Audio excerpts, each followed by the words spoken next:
As many people now know, the 2017 Tax Cuts and Jobs Act capped the deduction for state and local taxes on personal tax returns at $10,000.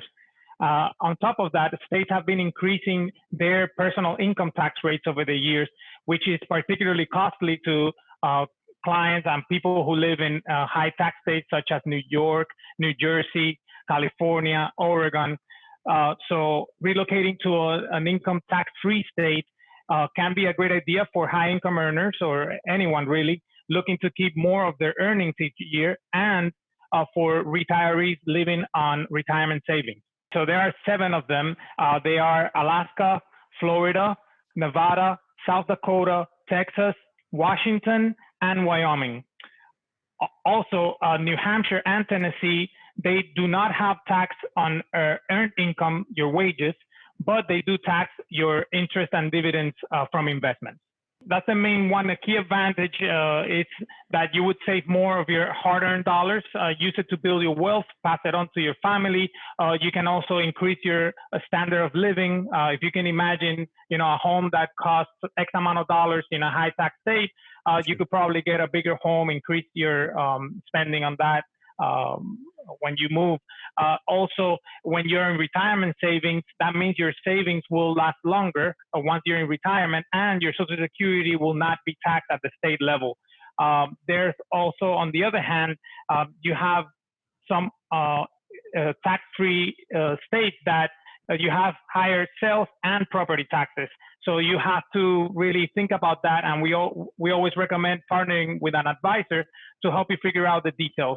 Another item that you might want to consider is whether there is an estate or the dreaded death tax in the state you currently live in compared to where you'll be moving to. So that's really another one to keep your mind on.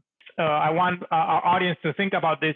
Because of the tax dollars you represent to your current state, your state may challenge your change based on what is called perceived lack of intent.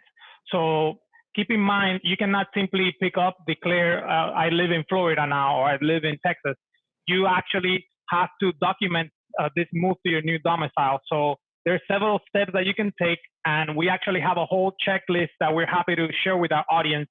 And here are the most common. So you can obtain a driver's license in your new state of domicile. Another one is you can register your cars, your boats, jet skis, any other vehicle in the new state.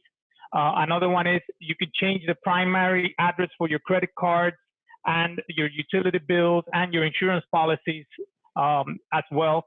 You can also change your voter registration and vote in the new state that you're moving to. And I'll leave you with this one, is you should keep a diary or a log of where you are, what days you spend in all the states. That way you can more easily support your change of domicile. And remember, you'll need to show that you spend at least half the year, or more specifically 183 days for tax purposes in the new state.